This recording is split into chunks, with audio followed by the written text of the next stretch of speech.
Not far to the west of Denver, Colorado, lies a forgotten void on the map, a roadless wildland of 100,000 plus acres only lightly trodden upon by human boots. Here are the reclusive Williams Fork Mountains, lesser known neighbors of the prominent Front Range to their east and the rugged Gore Range to their west. With long, bumpy access roads and alpine summits hidden from the valleys below, the Williams Fork Mountains are often bypassed for the more visible and dramatic ranges surrounding them. But those who decide to give them a chance can be richly rewarded with uncrowded trails and a sense of remoteness hard to come by this close to the city. Those who venture down those lonely paths will find an interior wonderland where sweeping alpine ridges and high peaks reveal themselves only to the intrepid. The Byers Peak Wilderness, at under 9,000 acres, is one of Colorado's smallest, and one of only two wilderness areas in the state north of Interstate 70 that I had yet to set foot in, the other being its neighbor to the south, Ptarmigan Peak. But don't let its small size fool you. Byers Peak is but one piece of a large block of roadless wildland. The Byers Peak, Ptarmigan Peak, and Vasquez Peak wilderness areas form points of a triangle surrounding a forested hinterland consisting of the Fraser Experimental Forest and the Williams Fork headwaters. Altogether, this wild country forms one of northern Colorado's largest blocks of contiguous roadless land. And while I had previously walked along the sublime alpine ridges of the Vasquez Peak wilderness, I had never ventured into the heart of this wild beast until this late September. I had my sights set on a rare route, a double summit of Bill's and Byers Peaks. The Class 2 Plus traverse between the peaks was described in the only trip report I could find as, quote, rather rugged. I couldn't find any reports of someone doing this traverse in the direction I planned, and as I approached the trailhead on the narrow dirt road in the evening after a cold rain, I caught glimpses through the trees of white on the mountaintops, snow. A successful double summit was definitely in question, but come morning, I was excited to give it a go. Okay, butt crack of dawn. There's the moon, crescent moon, just rising. And it's 6:18 in the morning, 28 degrees outside. And I'm here at the Evelyn Lake trailhead on the edge of the Byers Peak Wilderness area. Just me and one other vehicle here. Let's go.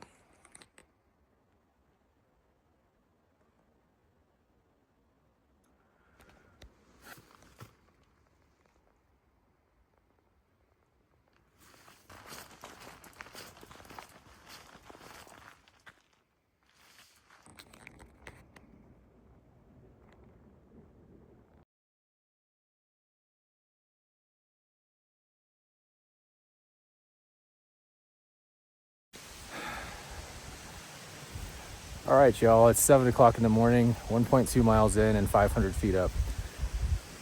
Beautiful light filtering into the mountains right now. It's cold and crisp, and it feels beautiful. It's fresh, and fall has definitely arrived in the mountains.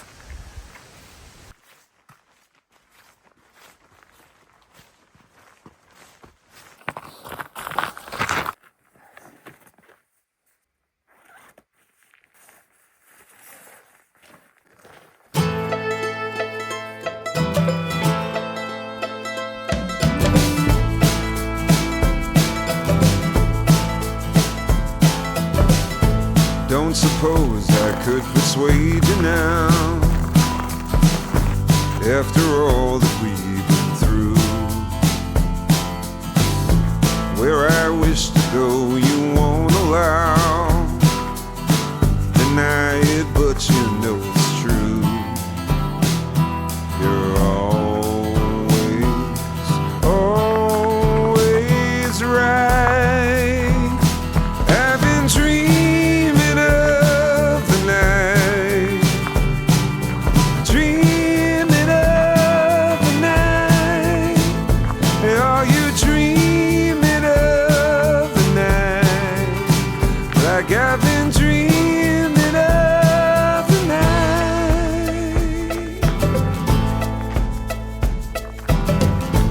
What went on was probably meant to be, and I will never be the same. Did it mean for you what it meant for me?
All right, what we're looking at right there, I believe, is a feline track. There's another one. That one appears to be clearly show no claw marks, which would indicate feline. Give you a sense of the size of it, though. It's not that big. So my guess is bobcat. I think that's a cat, which if it could be a small mountain lion or a bobcat, and it's fresh. So I'll keep my eyes open.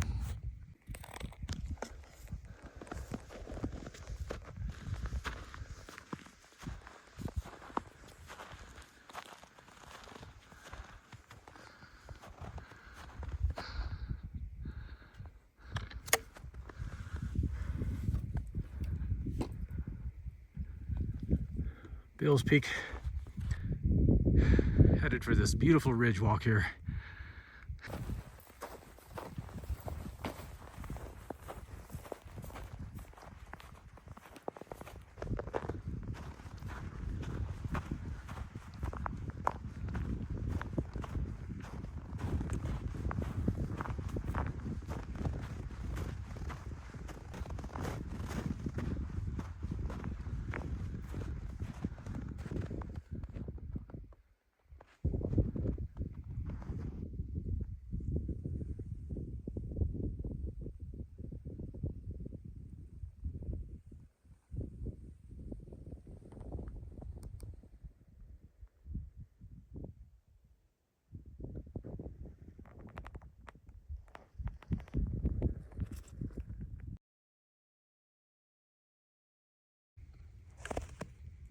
More animal tracks. Well, I'm pretty sure what we have here are snowshoe hare.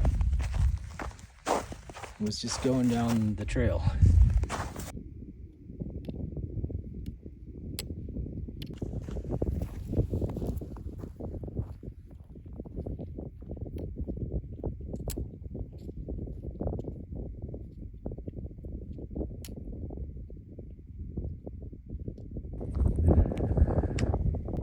Sorry, I changed my plans a little bit. Instead of following the trail around there and then making a left, I'm gonna go ahead and take the more direct route. This is a nice grassy slope here, all the way up.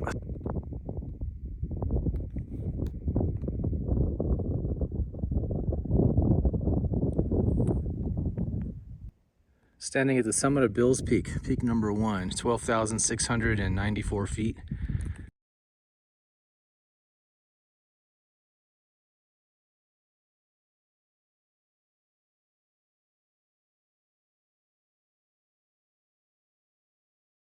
And here is the ridge down and then up to peak number 2 today, which is Byers Peak. All right, so summit of Byers Peak, 4.5 miles in and 2,700 feet of elevation gain so far. So that's a little less than halfway distance-wise, but more than 3/4 of the elevation gain. The remaining elevation is about just under 800 feet from that saddle back up to the top of Byers Peak. And it's a loop down the other side from there.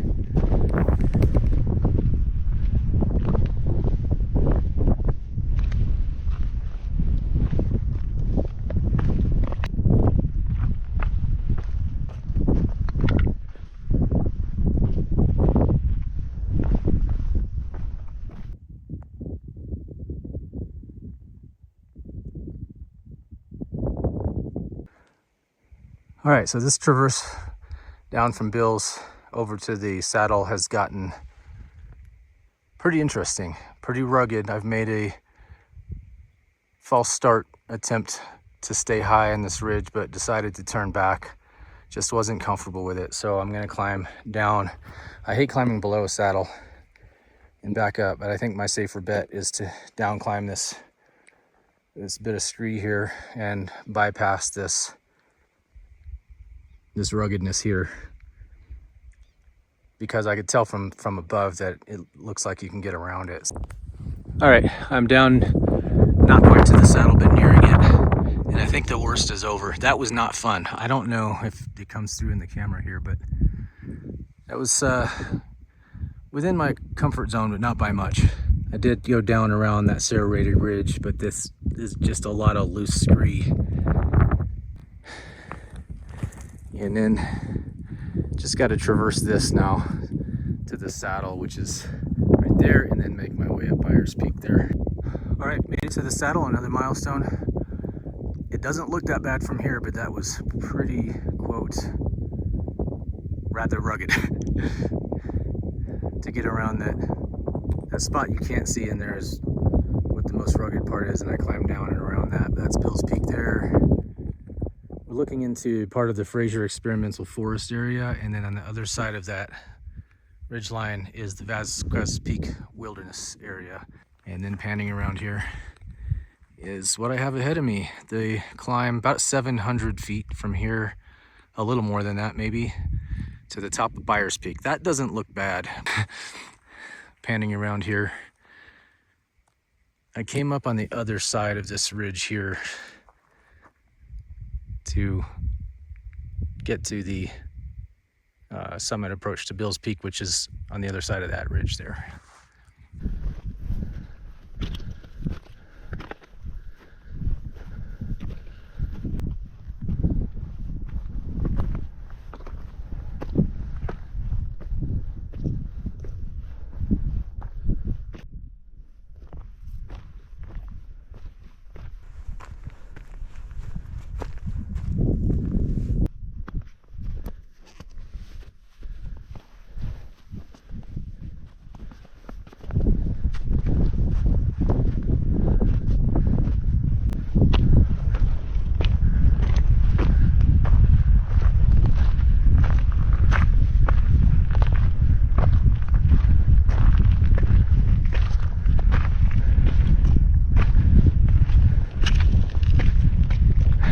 Go, Byers Peak Summit, 12,815 feet.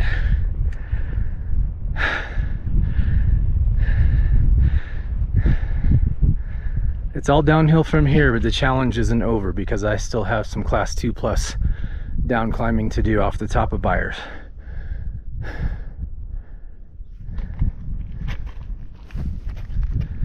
There is a look back at the traverse from Bill's. I'm looking up at the summit of Byers Peak here after the short class 2 plus down climb. Despite how it looks, this was actually a lot easier than parts of the down climb from Bill's, mainly because the rock here was solid, whereas a lot of the rock from the Bill's Peak down climb was a lot of loose scree and talus.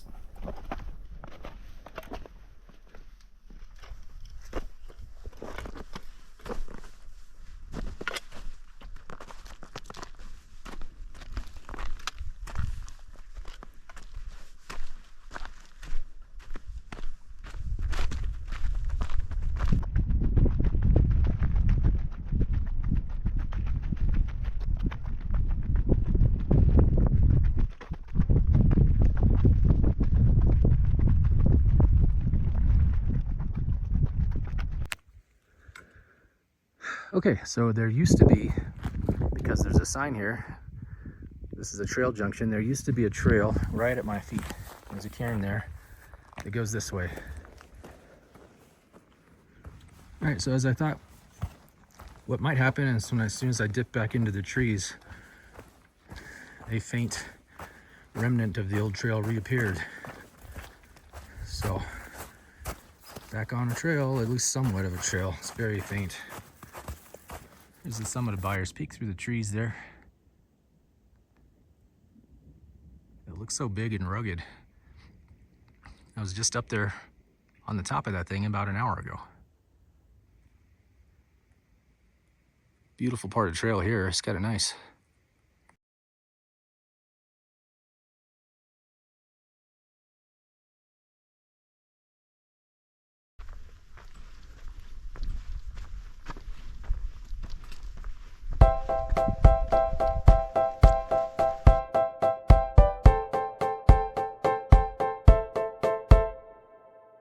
Follow me down the rabbit hole.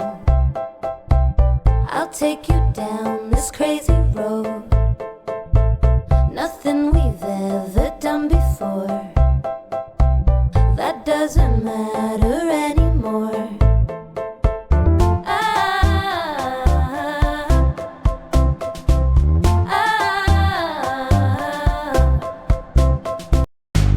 And when the sun shines from above, there's just one thing I'm thinking of. There would be nothing without love. We would be nothing without love.